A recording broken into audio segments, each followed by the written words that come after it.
एक समय की बात है। भारत के उत्तर में बसे एक छोटे से गांव में एक नौजवान लड़का रहता था। नाम था अर्जुन। तेज तर्रार, मेहनती और महत्वाकांक्षी। उसके मन में बस एक ही सपना था, जल्दी अमीर बनना, नाम कमाना और अपने गांव वालों को यह साबित करना कि वह किसी से कम नहीं। पर अर्जुन के रास्ते आसान नहीं थे। वह खेतों में मजदूरी करता, दिन भर मेहनत करता, फिर भी घर में 2 वक्त की रोटी मुश्किल से जुटती। माँ बीमार रहती थी और पिता वर्षों पहले चल बसे थे। अर्जुन के भीतर ज्वाला थी, पर किस्मत उसकी राह में कांटे बिछा रही थी। एक दिन जब अर्जुन काम करके घर लौट रहा था तो उसे रास्ते में एक बूढ़ा फकीर दिखा। लंबी दाढ़ी, सफेद कपड़े और आंखों में एक अजीब सी चमक। वह सड़क किनारे एक पेड़ के नीचे बैठा कुछ बड़बड़ा रहा था। अर्जुन ने सोचा, ये तो कोई साधु है, शायद कुछ आशीर्वाद मिल जाए। वह धीरे धीरे फकीर के पास पहुंचा और बोला, बाबा नमस्ते। फकीर मुस्कुराकर बोला, तू खोज में है, पर तू जानता नहीं कि तुझे क्या खोजना है। अर्जुन चौंका। आप कैसे जानते हैं बाबा? फकीर मुस्कुराया, मैं जानता हूं क्योंकि मैं भी कभी तेरे जैसा ही था, पर आज मैं तेरे लिए कुछ छोड़कर जा रहा हूं। 4 सीखें। ये सीखें तुझे अमीरी नहीं बल्कि असली सुख की ओर ले जाएंगी। अर्जुन ने पूछा, क्या ये सीखें मुझे अमीर बना सकती हैं बाबा? फकीर ने उत्तर दिया, तेरे जीवन में सब कुछ बदल जाएगा, पर तू पहले इन 4 सीखों को समझ और अमल कर। हर सीख तेरे लिए एक रास्ता खोलेगी। और फिर फकीर ने अपनी पहली सीख दी। पहली सीख, जो दिखाई देता है वो सच्चाई नहीं होता। हर चमकने वाली चीज सोना नहीं होती। अर्जुन उस वाक्य को सुनकर कुछ समझ नहीं पाया, पर उसने फकीर से और पूछा, इसका मतलब क्या हुआ बाबा? फकीर ने कहा, इसका अर्थ जानने के लिए तुझे सफर करना होगा, अनुभव करना होगा। चल, मैं तुझे एक गांव का पता देता हूं, जहां तेरा पहला अनुभव तुझे खुद इस बात को समझा देगा। अर्जुन ने सिर झुकाया और फकीर की बताई दिशा में निकल पड़ा। 3 दिन की यात्रा के बाद अर्जुन एक समृद्ध गांव में पहुंचा।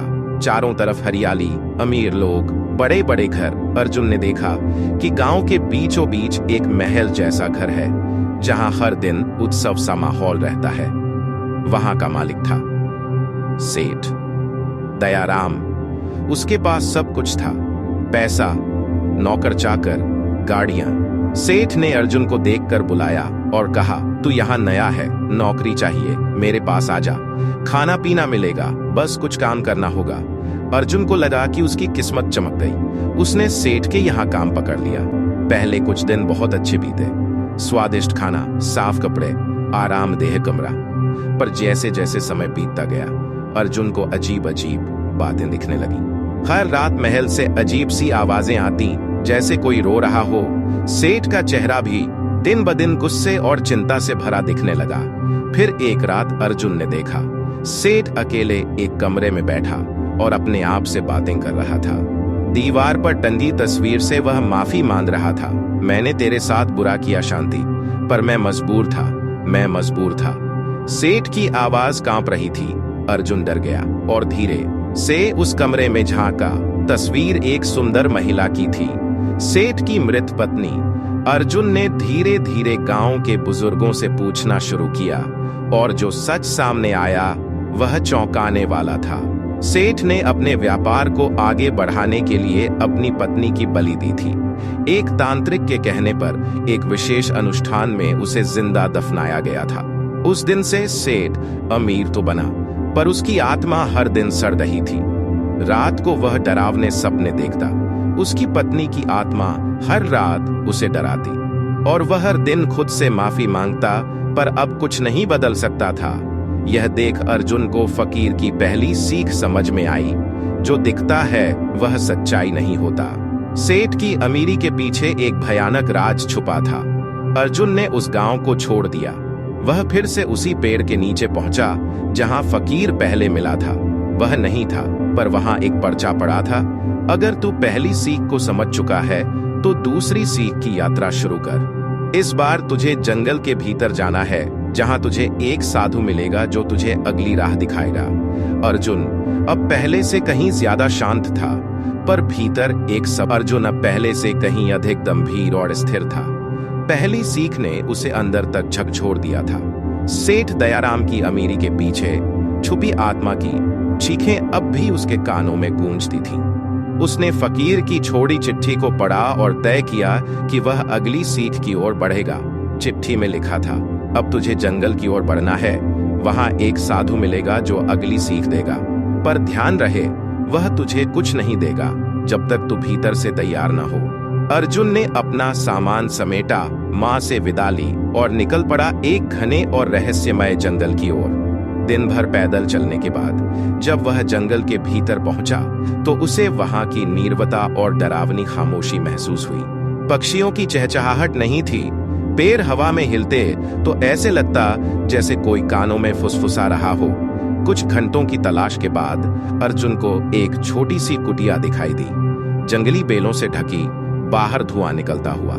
वह धीरे धीरे कुटिया के पास पहुंचा और अंदर झांका। वहां एक वृद्ध साधु तपस्या की मुद्रा में बैठे थे। उनकी आंखें बंद थीं, पर चेहरे पर तेज था। अर्जुन ने प्रणाम किया और कहा, बाबा, फकीर ने मुझे आपकी ओर भेजा है। उन्होंने कहा, आप मुझे अगली सीख देंगे। साधु ने आंखें खोली। उनकी निगाह अर्जुन के चेहरे पर कुछ देर टिकी रही। फिर उन्होंने कहा, तेरा चेहरा बता रहा है कि तू पहली सीख को समझ चुका है। अब समय है दूसरी सीख जानने का, पर इसे जानने के लिए तुझे यहाँ सेवा करनी होगी। बिना प्रश्न किए, बिना उम्मीद के अर्जुन ने सिर झुका दिया और कुटिया में रुकने का निश्चय किया। अगले 21 दिनों तक वह साधु की सेवा करता रहा। लकड़ी काटना, जल लाना, भोजन बनाना और कभी-कभी घंटों मौन साधना में बैठना। इन दिनों में उसने देखा कि साधु कभी क्रोधित नहीं होते, कभी लोभ नहीं करते और न ही किसी की बुराई करते। एक रात जब सब कुछ शांत था, साधु ने अर्जुन को बुलाया और कहा, अब तू तैयार है दूसरी सीख जानने के लिए। उन्होंने गहरी सांस लेकर कहा, दूसरी सीख, जो कुछ तू करता है उसका फल तुझे नहीं, तेरे कर्मों को मिलता है, इसलिए बिना फल की आशा किए कर्म कर। अर्जुन थोड़ी देर चुप रहा, फिर पूछा, बाबा, इसका मतलब है कि मेहनत करने पर भी अगर मुझे फल न मिले तो क्या मैं गलत हूं? साधु मुस्कुराए, बिल्कुल नहीं। यह सीख तुझे यह समझाने के लिए है कि अगर तू फल की चिंता करता रहेगा तो तेरा मन हमेशा अशांत रहेगा, पर यदि तू सिर्फ कर्म पर ध्यान देगा तो अंत में वही फल बनेगा जो तेरे लिए उचित है। साधु ने अर्जुन को एक कहानी सुनाई। एक बार एक किसान था जो हर साल अपने खेत में मेहनत करता, पर 5 वर्षों तक बारिश समय पर नहीं हुई। लोगों ने कहा कि वह पागल है, फसल नहीं होती, फिर भी वह जमीन जोतता है। छठे साल ऐसी बारिश हुई कि उसकी फसल सारी धरती में सबसे उत्तम निकली। जब लोगों ने पूछा, तू 5 साल क्यों मेहनत करता रहा, तो किसान ने कहा, मैं खेत को तैयार करता रहा ताकि जब प्रकृति दे तो मैं लेने के लायक होऊं। अर्जुन की आंखें नम हो गईं। उसे एहसास हुआ कि उसका जीवन भी खेत जैसा ही है, उसे बस मेहनत करते रहना है। अगले दिन साधु ने उसे अगली यात्रा पर भेजा। अब तू तीसरी सीख पाने के लिए पश्चिम के रेगिस्तान की ओर जा।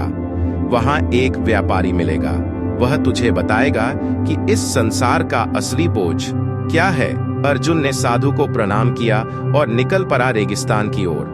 कई दिनों की कठिन यात्रा के बाद वह एक नगर पहुंचा जो रेगिस्तान की गोद में बसा था। वहां का बाजार बहुत बड़ा और भव्य था, पर उसी बाजार के बीचों बीच बैठा था एक बूढ़ा व्यापारी जिसकी आंखों में थकावट थी। वह धनवान था लेकिन अकेला। उसके पास नौकर थे पर कोई मित्र नहीं। उसके पास गाड़ियां थीं पर कोई सवारी नहीं करता था। अर्जुन ने उसे प्रणाम किया और फकीर का जिक्र किया। व्यापारी ने उसे ऊपर से नीचे तक देखा और धीरे से कहा, क्या तू सच में जानना चाहता है तीसरी सीख? अर्जुन ने सिर हिलाया। व्यापारी ने कहा, मेरे साथ 7 दिन रहे और मेरी जिंदगी को देख, फिर तेरे भीतर खुद तीसरी सीख उभरेगी। अर्जुन ने स्वीकार किया। 7 दिनों में अर्जुन ने देखा, व्यापारी हर दिन सुबह उठकर अपने गहनों को गिनता, फिर नौकरों को गिनता, फिर दिन भर लेन देन करता और रात को अकेला बैठकर शराब पीता। उसके पास सब कुछ था लेकिन कोई अपना नहीं था। 7वें दिन रात को व्यापारी ने अर्जुन को बुलाया और कहा, मेरे पास सब कुछ है लेकिन चैन नहीं। मैंने अपना पूरा जीवन दौड़ में गुजार दिया। दूसरों से आगे निकलने की दौड़, रिश्ते टूट गए, भरोसे बिखर गए, पर मैं पैसे गिनता रहा। फिर उसने धीरे से कहा, तीसरी सीख, दुनिया का सबसे भारी बोझ वह नहीं जो शरीर उठाता है, बल्कि वह जो आत्मा पर रखा जाता है, पछतावे का बोझ। अर्जुन स्तब्ध रह गया। उसे अब फकीर की तीसरी सीख भी समझ आ गई थी। हमें ऐसा जीवन नहीं जीना चाहिए कि अंत में पछताना पड़े। अगली सुबह व्यापारी ने अर्जुन को विदा किया और कहा, अब तू तैयार है अंतिम और सबसे कठिन सीख के लिए। उसे तुझे फकीर स्वयं देगा। तू वापस उसी पेड़ के पास जा जहां यह सब शुरू हुआ था। वह तेरा इंतजार कर रहा होगा। अर्जुन का मन अब शांत हो चला था। अब वह जान चुका था कि जीवन सिर्फ दौड़ नहीं है, बल्कि समझ और अनुभव का नाम है। वह फिर चल पड़ा अंतिम सीख की ओर। अर्जुन अब 3 सीखों को आत्मसात कर चुका था। उसका मन शांत था, चेहरा गंभीर और आंखों में एक अलग चमक थी। उसने जंगल, रेगिस्तान और लोगों के जीवन को देखा था, सच्चाई के कई रूपों को समझा था। अब वह उसी पेड़ के पास लौट रहा था जहां उसकी पहली मुलाकात उस रहस्यमयी फकीर से हुई थी। वहां पहुंचते ही शाम का समय हो चला था। सूर्य की आखिरी किरणें आसमान में लालिमा बिखेर रही थीं और हवा में शांति का अलग ही एहसास था। पेड़ के नीचे वही फकीर बैठा था, अब भी वैसा ही शांत, वैसा ही स्थिर। अर्जुन ने दूर से ही प्रणाम किया और धीरे धीरे पास आया। फकीर ने मुस्कुराकर पूछा, तो अर्जुन, क्या तू तैयार है चौथी और अंतिम सीख के लिए?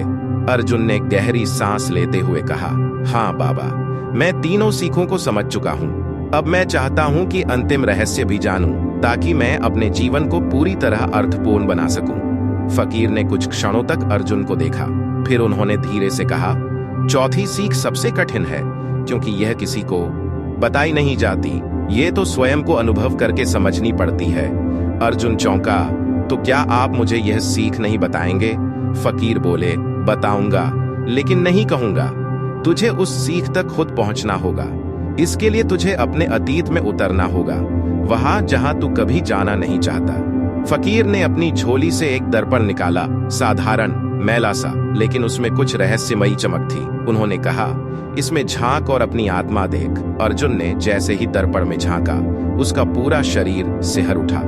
उसे अपने बचपन के दृश्य दिखने लगे, माँ की ममता, पिता की डांट, दोस्तों की हंसी, स्कूल की शरारतें। फिर जैसे जैसे दृश्य बदलते गए, वह अपने बुरे कर्मों को देखने लगा, जहां उसने किसी गरीब को टाल दिया, एक झूठ बोला, किसी की मदद नहीं की। उसका चेहरा पसीने से भीग गया, वह जमीन पर बैठ गया। फकीर बोले, जो तूने देखा वह तेरे भीतर ही था, पर तू उसे स्वीकार नहीं करता। यही है चौथी सीख की पहली सीढ़ी। फिर उन्होंने कहा, चौथी और अंतिम सीख, जीवन का सबसे बड़ा अंधकार अहम है और सबसे बड़ा प्रकाश स्वीकार। जब तू खुद को स्वीकार कर लेता है अपनी अच्छाइयों और बुराइयों के साथ, तभी तू मुक्त होता है। अर्जुन ने पूछा, पर हम अपने भीतर के अंधेरे को कैसे स्वीकारें? फकीर बोले, सुनो अर्जुन, हर इंसान के भीतर अंधेरा होता है, पर हम उसे छिपाते हैं। हम समाज के सामने अच्छा दिखना चाहते हैं, लेकिन जब तक हम अपने दोषों को स्वीकार नहीं करते, तब तक हम खुद को जान नहीं सकते। स्वीकार करना मतलब है न डरना, न भागना। अगर तूने एक गलती की है, तो उसका भार अपने भीतर रखकर चलने की जगह उसे स्वीकार कर, माफ कर और आगे बढ़।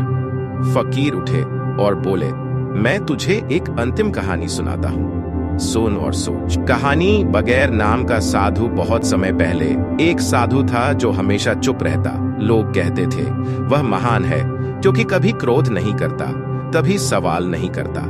एक दिन एक युवा उसके पास गया और पूछा, आपने इतना ज्ञान कैसे पाया? साधु ने पहली बार बोला, मैंने चुप रहकर अपने भीतर झांका। युवा बोला, आप तो कभी क्रोधित नहीं होते, कभी दुखी नहीं होते, कैसे संभव है? साधु ने मुस्कुराकर कहा, क्योंकि मैंने अपने भीतर के दानवों को पहचान लिया है, अब वे मुझे नहीं डराते। पहले मैं हर गलती से भागता था, पर जब मैंने उन्हें स्वीकार किया तो उन्होंने मेरा पीछा छोड़ दिया। कहानी खत्म हुई और फकीर ने अर्जुन की ओर देखा। उन्होंने कहा, तेरी चारों सीखें पूरी हो चुकी हैं। 1. संपत्ति केवल बाहरी सुख देती है, अंदर की शांति नहीं। 2. कर्म कर, फल की चिंता मत कर। 3. पछतावा आत्मा का सबसे भारी बोझ है, ऐसा जीवन जी जिससे अंत में सुकून मिले। 4.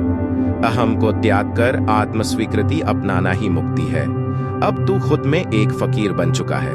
अब जा और इन सीखों को अपने जीवन में उतार। किसी को सिखाने की जरूरत नहीं, बस जीने की जरूरत है। लोग खुद सीख लेंगे। अर्जुन अब मौन था, लेकिन उसका मौन पहले जैसा नहीं था। यह मौन गहराई से भरा था। वह अब जान गया था कि असली ज्ञान पढ़ने या सुनने से नहीं, अनुभव से आता है। उसने फकीर को प्रणाम किया और जाने लगा। फकीर पीछे से बोले, याद रख अर्जुन, अगर तू इन 4 सीखों को दिल से जीता रहा तो जीवन तुझसे कोई सवाल नहीं करेगा, बल्कि तुझे जवाब देगा। अर्जुन की आंखें चमक उठीं। उसकी यात्रा पूरी हो चुकी थी और एक नई यात्रा शुरू हो गई थी, भीतर की यात्रा।